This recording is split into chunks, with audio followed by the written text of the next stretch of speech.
question what I want to ask you about money, about income. Where do you take, for example, money? Sorry for this question, but it's really interesting because, for example, if I want to open something, of course I understand that I need to just to have money. If I'm a student and I have money, what do I need to do? Okay, so it depends on the kind of business you want to build. Impact Berry, we did it with our own funds. So I have a business life before, so I've worked in HR in a big company, and my business partner as well, he worked in a very big corporation. So we actually saved money, or we just he invested in a couple of stocks and so on. I'm not that kind of a stock person, but there are different ways to increase your money that you have, right, that you're generating. So, but that's why Impact Berry is like a little tiny company, and we made it out of our own funds, and I'm super proud of it because there are so many investors out there. They have lots of money, but there's no soul to it. So actually, that's why I'm so I'm really proud of it. I'm really happy of it, even if it doesn't generate a lot of profit currently, right? Yeah. But it's built out of our own means. So this is super cool for me. And because I have worked really hard to get where I am currently. And maybe there are people who know to do it better, faster, or quicker, or easier. But that was just my way to do it. So, and then it depends on the business you want to build. I mean, here, especially in Berlin, there are so many investors. Incredible. There are incubator programs. How, if I want to find investors, how do I need to do it? Network. The best thing I would say is to get referred from a friend to a friend. If you don't have any track record, right? If you don't have anything to prove, hey, I'm worth it, that you can invest in me 10 million euros. I don't know. You need to have connections. There's lots of money in the market actually for good ideas, or lots of money for people who are really motivated about it. Also, there are lots of incubator programs like Entrepreneur First, like Antler, like Grace, Grace Accelerator, like the SIBD, that's a startup grant for Berlin-Brandenburg. For instance, if you live in Berlin, there are a couple of things you have to have in mind, what you have to have or what you have to do in order to get those grants, right? Sometimes it's not only, the first step is not getting a crazy investor, it's to firstly get into that kind of programs, find a good founder, find a good business partner, do the program, do the incubator, and then find investors. Also, there are agencies in Berlin and around, but I know a couple of in Berlin that are focused on finding investors for your particular idea. So there's lots of opportunities and chances. And as well, a good thing, and never to forget about it, your family and friends. Yes, because there's crowdfunding possibilities as well. There are so many crowdfunding options you can use, explain your idea. Also, I mean, ask your family if they have, sometimes it's like this, that they get together the money, and then you just need 25,000 to build a GmbH in German. There are UG, it's another form of company. You can start that with 5,000. Or you can start as a freelancer first, and then build up a little bit of client, your client network, and then start from there.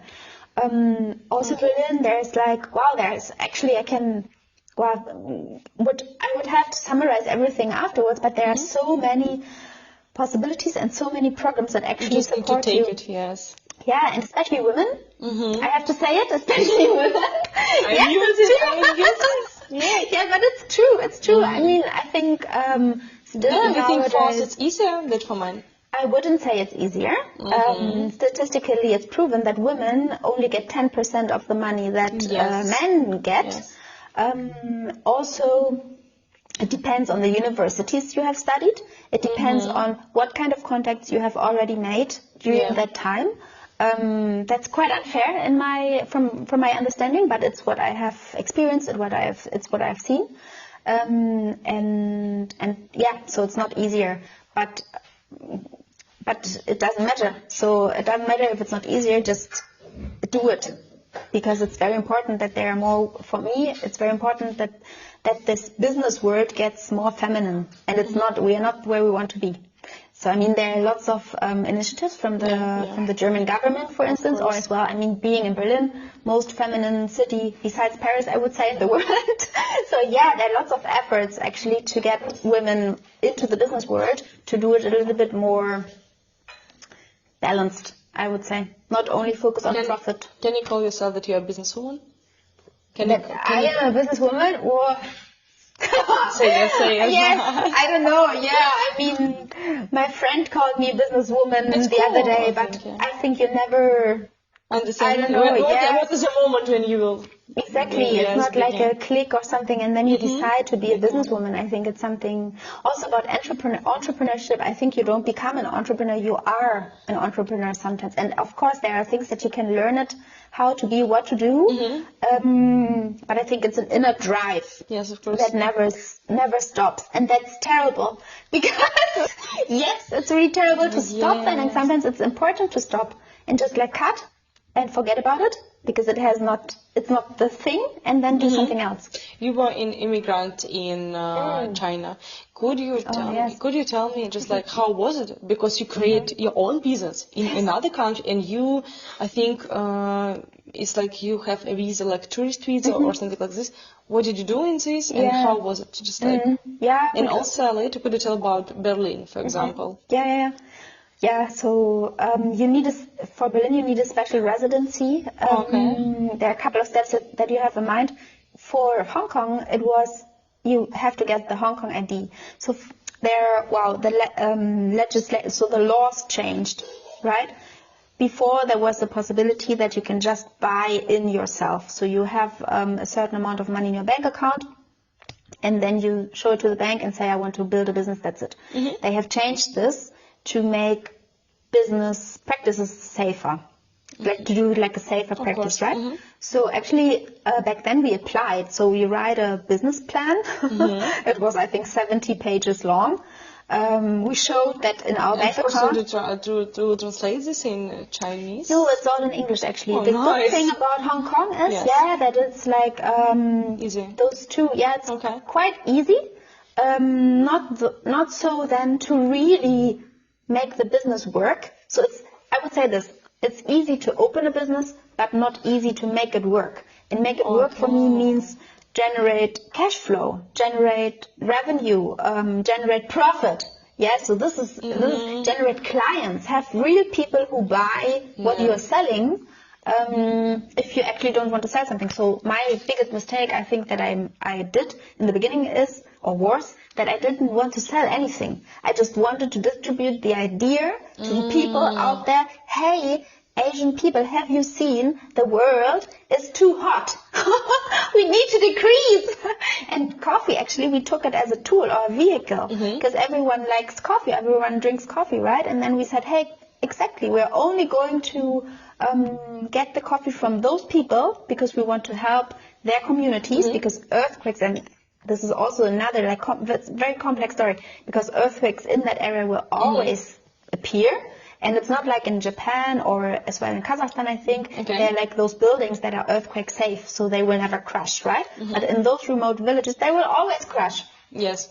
So we wanted to give them a better chance to support their economy a bit more, and to be aware of that they really can do something to get income, and then build a new house, or build the street newly, or build it better, or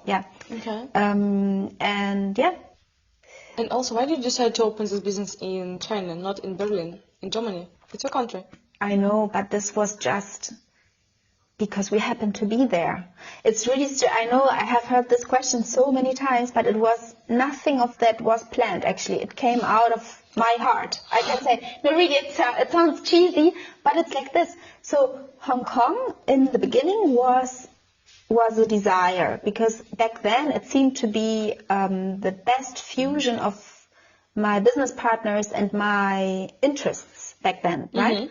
Because he was already living a time in Beijing and then as well in Shanghai, and I had this very long period in Barcelona where I could really I think it was 8, but it doesn't matter. Yeah, but we're really connected with lots of international people, lots of different cultures, and I really missed that because I was living in Hamburg, so we got to know each other in Hamburg. And Hamburg for me is a very nice city. I love it. Please all visit Hamburg.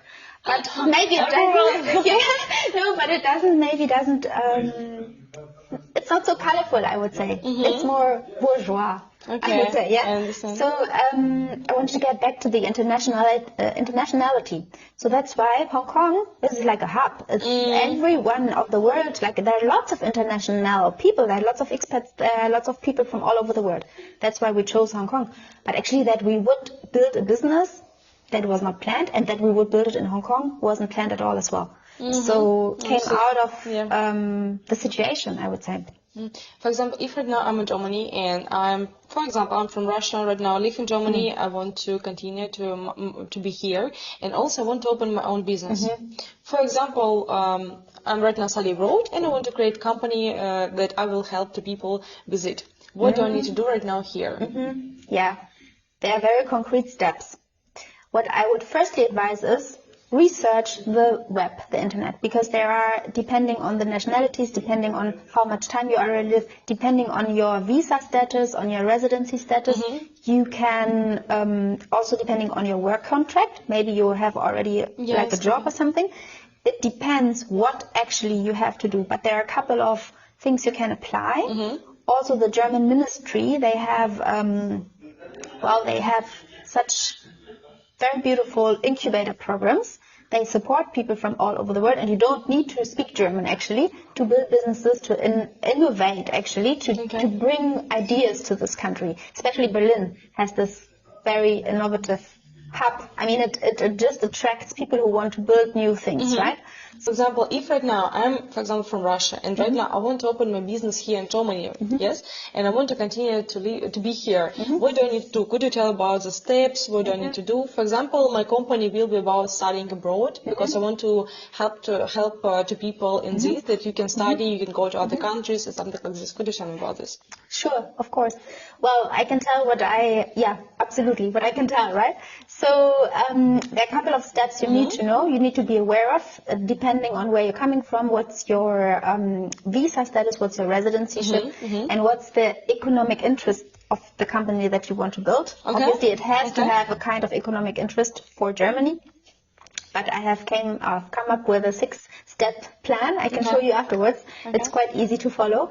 Of course, there are a couple of Ämter in Germany. I don't know the English term actually now. It's okay. But yeah, Finanzamt, for instance, or something, that you need to go and register your company. But yeah, I can send you the 6-step plan later. Yes, okay, nice. It's okay. It's okay.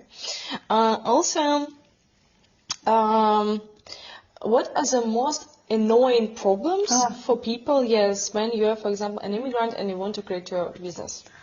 In Germany, you mean? So I can just assume, because I've never been an immigrant in Germany, but what I can assume, having been an immigrant in Asia, and also like what I know from friends who are immigrants, is the bureaucracy. I think that's the biggest challenge. It's not a problem, but it's a challenge. The big analog part, because Germany has a big part that is not digitized, or it's not working digitally. That's lots of things are working with paper still. Another aspect is the language. So it is important to know a little bit about German if you want to build a business here. And then I would say get into the culture. And as an entrepreneur on a general viewpoint, because I think it doesn't matter if you want to build a business in Germany, in Asia, or in the US, or somewhere else. It's just to cope with the ups and downs of an entrepreneurial mindset, right? Because like usually you used to have, or you are used to have lots of ideas, and go with the right one at the right time with the right people. That's where like the magic happens, or that's where that's a challenge actually. Not just run after every idea that you have in your mind, but actually pick the right one, and the wrong ones just like that they go out of your head again, or make a plan of 52 ideas that you want to do yes or yes before you die, and then go after all of them. Do you have any advices, for example, if I want to find investors? Do you have any advices, for example, what I need to text, what I need to say, what I need to do for this? They say to me, oh yes, of course, I will join to you, something like this. Investors always look at the team. So who is like building the idea, who's building the company, on the track record, what have you done before? What do you bring into as a team? What do you bring into the company? Like what? And then as well the market potential. So it depends on the idea, right? I mean, you can have a technology idea, or you can just have an e-commerce idea, or you can just have like a super disruptive, crazy, completely new, nothing was here before idea. I don't know. So there are lots of different investors for lots of different areas. For instance, there was a time in my life where I was really into eternal life ideas, so living forever, and there are investors for that niche as well. I think you have to find your niche, like with everything in life.